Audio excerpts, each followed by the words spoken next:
So joining us today is Tyler from Youth Action on Climate Change to discuss the importance of young people's voices in the climate movement.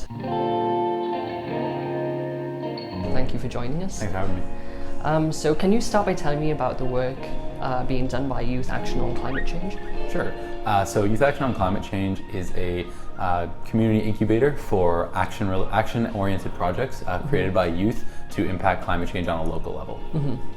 And what makes you different from other environmental groups that are working on similar issues? I think the two things that set us apart are the youth aspect and the action aspect. So there's a lot of really good work being done in terms of lobbying and speaking up and protesting and things like that, which is very important work that needs to be done. But I always sort of leave those things like strikes and marches and stuff sort of feeling like I really wish there was more that we could do, and that's where we focus is on doing something on the local level, doing something where you're going to see a result and you're going to see impact within a few months instead of lobbying and stuff where it could take up years. And then the youth part is also very important to us. Obviously, not a lot of organizations focus on youth, so we have youth from age 13 to 23-ish, and their voices are very important because they're the next generation of leaders. And at the end of the day, they're the ones who are going to be living in this world when we have the effects of climate change, so they're the ones most passionate about it. Yeah, absolutely. And what are some of the main projects that you're working on right now? So there's two branches of Youth Action on Climate Change. There's the Guelph branch, which is working on a active transport and sustainable transport initiative focused on like cycling. I believe the tagline is 2 wheels for today and tomorrow.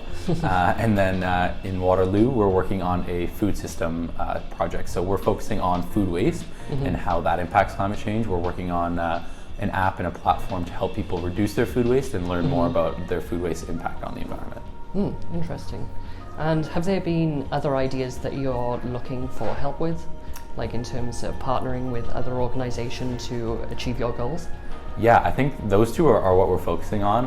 We're all in an all volunteer-based group, so we try and put our time, try and spend our time very wisely. So we're just focusing on those two. There's a bunch of other ideas we have to pass on because of those sort of restrictions, but we're definitely looking for partnerships and opportunities to work with other people on those two platforms.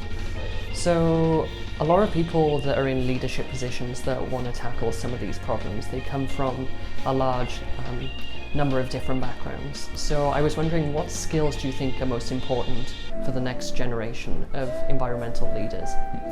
I'd say the biggest thing for the next generation of environmental leaders is an innovative way of thinking and the passion to make things happen, because the problems that we face and the challenges that we're trying to tackle are huge, and they're not going to be solved by incremental changes. They're going to be solved by big innovations and a lot of people working really hard. So I'd say you need to be dedicated to what you're working towards, and you need to think outside the box. You need to go beyond just buying a metal straw and replacing your plastic straw. It needs to be bigger sort of lifestyle changes and bigger actions that you take as an individual.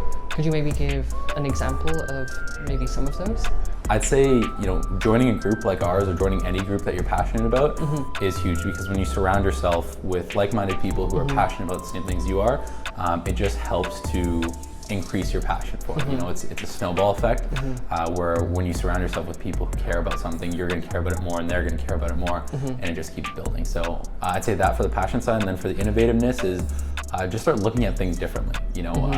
When you pick up takeout and you see the bag and the container for the burger and the container for the fries and the cup, think about ways that could be different from an environmental standpoint. If waste is something that you're passionate about, and just sort of go through your daily life thinking about the things you do a little bit more intensely and with a little bit more purpose. Yeah, so system change as opposed to incremental change. Yeah, exactly. What are some of the challenges that your group faces? I think there aren't many. A lot of people do want to work with youth and they want to hear youth voices, but there is still that disconnect between the validity and the amount that a youth voice is taken seriously compared to a professional, which is fair if they have years of expertise.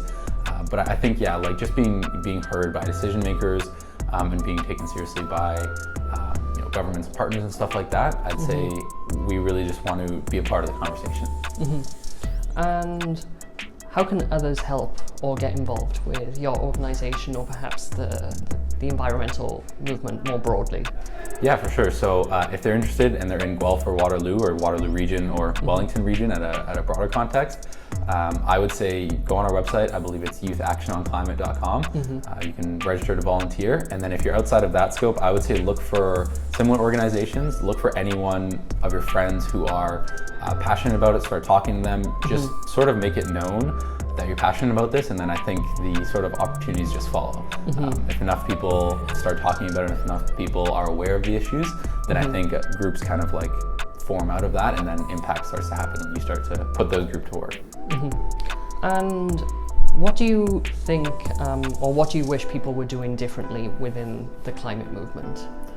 Like in terms of, I guess, a lot of people have a different impression of how the climate movement functions and the sort of changes that they want to implement. And so is there anything differently you would like to see in terms of the direction they're going in terms of their messaging?